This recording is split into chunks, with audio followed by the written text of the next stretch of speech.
Assalamualaikum warahmatullahi wabarakatuh. Bismillahirrahmanirrahim. Alhamdulillahirrabbilalamin.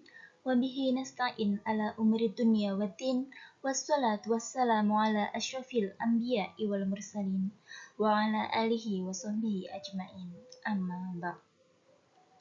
Alhamdulillah, segala puji bagi Allah, penguasa alam semesta, yang karunia-Nya tak terhingga.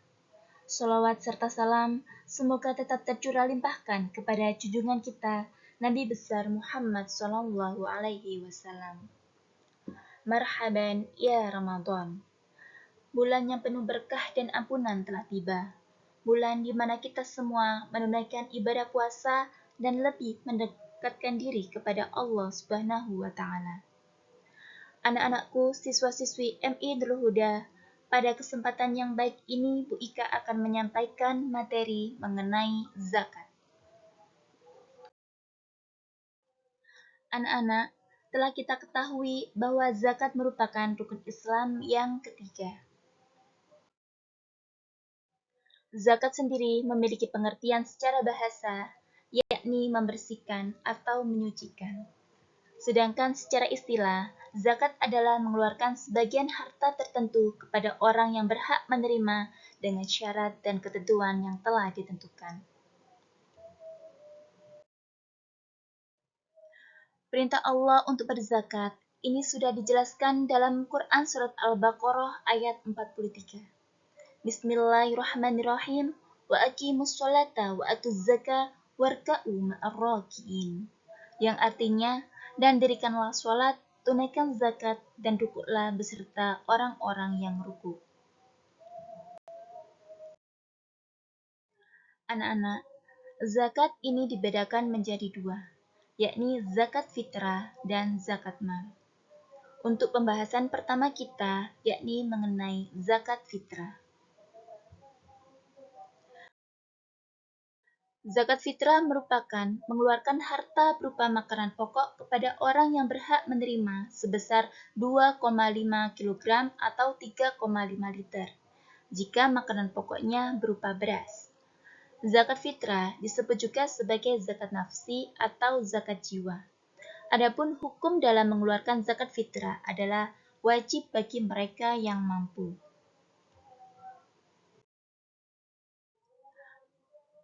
Waktu untuk mengeluarkan zakat fitrah yang pertama yakni bisa dimulai dari sejak tanggal 1 Ramadan sampai dengan akhir bulan Ramadan. Yang kedua yakni sejak terbenamnya matahari pada akhir bulan Ramadan sampai menjelang sholat Idul Fitri.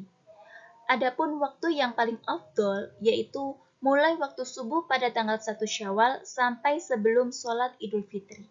Dan apabila ada seseorang yang mengeluarkan zakat sesudah sholat Idul Fitri, maka dihukumi sebagai sedekah, bukan lagi sebagai zakat.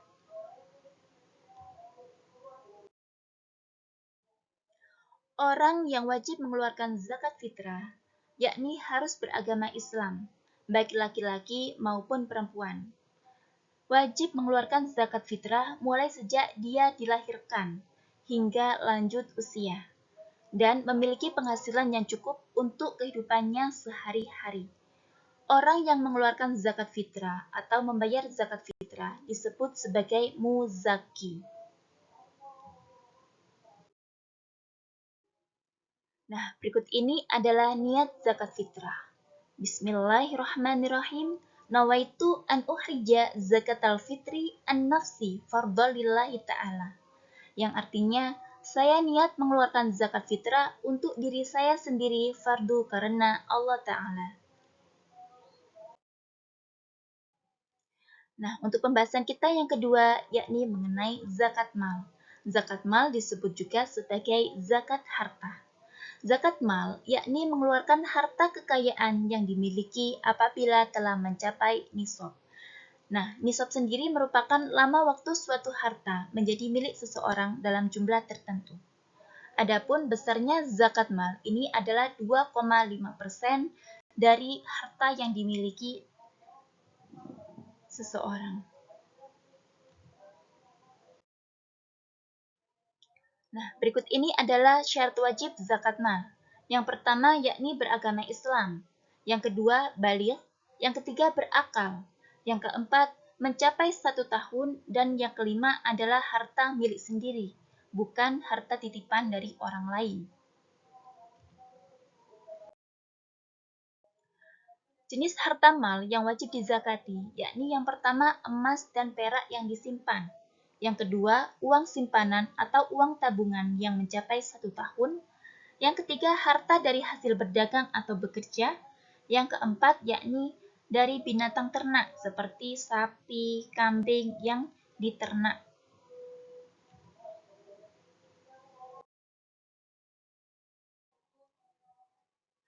Ada 8 golongan penerima zakat. Penerima zakat disebut sebagai mustahik zakat. Yang pertama yakni orang fakir.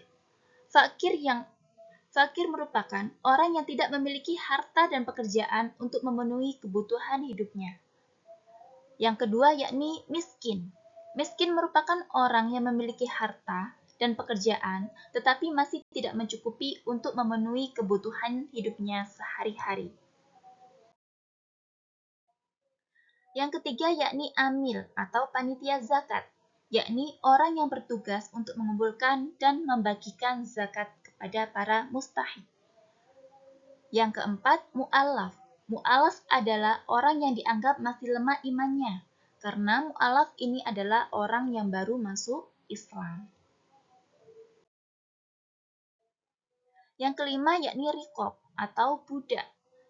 Budak yang dapat menerima zakat adalah budak yang beriman dan bertakwa kepada Allah yang Maha Esa. Yang mana riqab ini juga berhak untuk dimerdekakan. Berikutnya yaitu gharim. Gharim yakni orang yang berhutang karena untuk kepentingan yang bukan maksiat dan ia tidak sanggup membayarnya. Yang ketujuh yakni fisabilillah. Fisabilillah ini adalah orang yang berjuang di jalan Allah Subhanahu wa taala. Kalau di zaman dahulu yakni orang yang berperang di zaman Nabi Muhammad SAW. Kalau di masa kini, yakni bisa juga disebut sebagai orang yang berjuang di jalan Allah Subhanahu wa taala, seperti orang yang mengembangkan pendidikan, kesehatan, dakwah dan juga lain sebagainya. Berikutnya yakni Ibnu Sabil. Ibnu Sabil yakni orang yang kehabisan bekal di perjalanan yang dilakukan untuk kebaikan, seperti menuntut ilmu, berdakwah, dan juga lain sebagainya.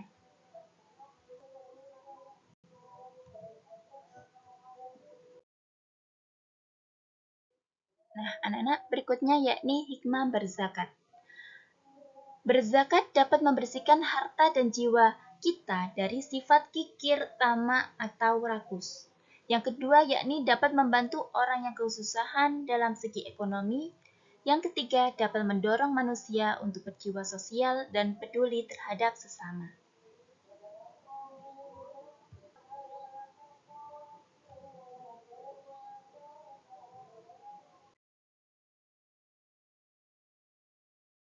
Dengan mengeluarkan zakat fitrah di bulan Ramadan ini, kita telah memenuhi kewajiban kita sebagai seorang muslim dan juga turut membantu saudara-saudara kita yang kurang mampu. Oleh karena itu, marilah kita perbanyak amal ibadah di bulan yang penuh berkah ini dan selalu ingat untuk membantu antar sesama. Nah, cukup sekian yang dapat Bu Ika sampaikan. Kurang dan lebihnya Bu Ika mohon maaf yang sebesar-besarnya. Semoga apa yang Bu Ika sampaikan pada hari ini dapat bermanfaat bagi kita semua. Akhir kalam, wassalamualaikum warahmatullahi wabarakatuh.